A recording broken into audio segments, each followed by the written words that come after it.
Background time. My uncle used to work as a janitor for a school in Greater London about 15 years ago. He's told me a few amusing stories about his time there. He's full of them.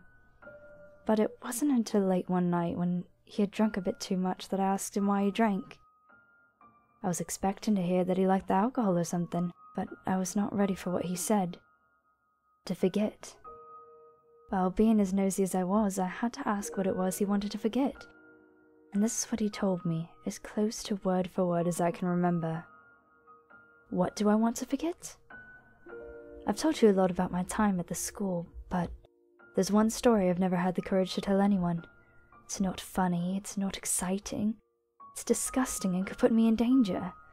If anyone finds out I didn't tell them what I knew, I could go to prison. But I begged him, and eventually he gave in. Maybe it was the drink that loosened his tongue, or the ache of keeping a secret so long. Whatever the cause, he told me his last, most terrible secret. It was a Monday morning when I first noticed anything. I was in at the crack of dawn, clearing the floors, dusting the desks, and making sure everything was right for work. At this point, it'd be a couple of hours before the teachers arrived, and another 1 or 2 before the kids got in. I met Jamie. He was the other janitor. We only had 2 because the head teacher was too tight-fisted to hire another. In the premises team room. It's like a staff room, but only for us, because the other teachers think they're so much better than the lowly cleaning staff. Jamie was a strange one. He was in an hour earlier than everyone else and left after all the rest. In all my time there, I never saw him leaving or entering this school, just working all day long and well into the evening. But he was a friend, a friendly face among the openly hostile teachers. He was probably the only reason I'd stayed that long and not left to seek work elsewhere. We talked for a few minutes, then went on with our work. That day it was my turn to go clean out the canteen, and Jamie had to mop and brush the PE changing rooms.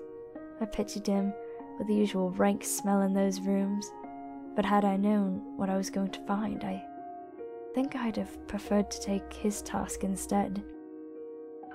The canteen was a mess.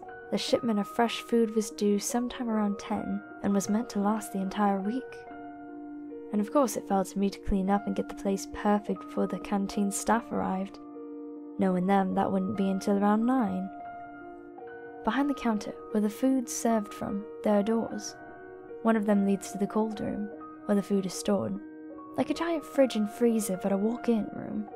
The second door is a time-out place, like the premises team room. The third, I had never been in. I had no reason to. Keeping the stage clean was my business. Backstage was for the magician, not the lowly assistant. But today was different. It sounds so cliched, but it looked like some inconsiderate child had spilled a mixture of tomato sauce and vinegar over the floor and trampled mud into it. You get an idea of the colour, I hope. The mess I had to deal with. Well, I thought, I've had to clean up worse. Once I'd finished outside, I noticed some spilled on the floor and under the door into the third room. I pulled out my key ring and tried the keys. On the 5th attempt, I found the right key and opened it up. The stench. Honestly, it was like a spit roast left to rot. A hint of something once good and wholesome breaking down into something worse. It hit me as soon as I entered, and I almost threw up immediately. But that wasn't the worst of it. Ahead of me, I realized what was causing it. The school hadn't brought in fresh meat, as in just killed fresh, in years. It was deemed unsanitary.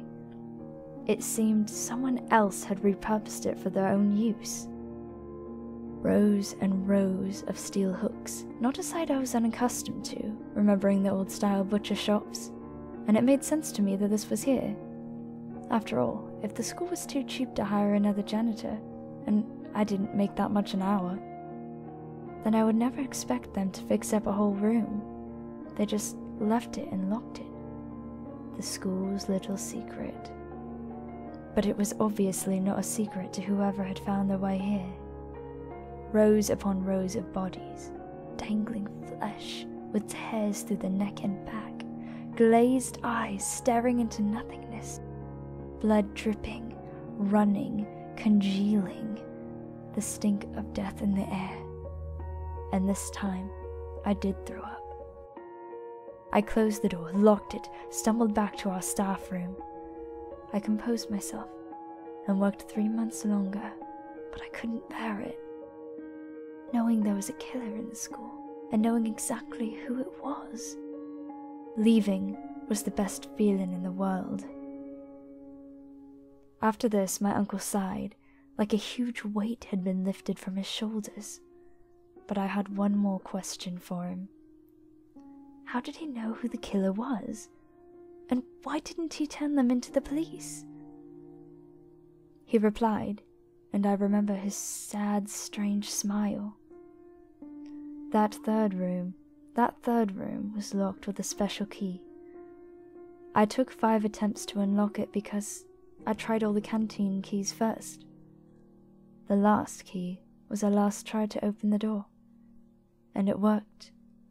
He bowed his head. The key that opened the door.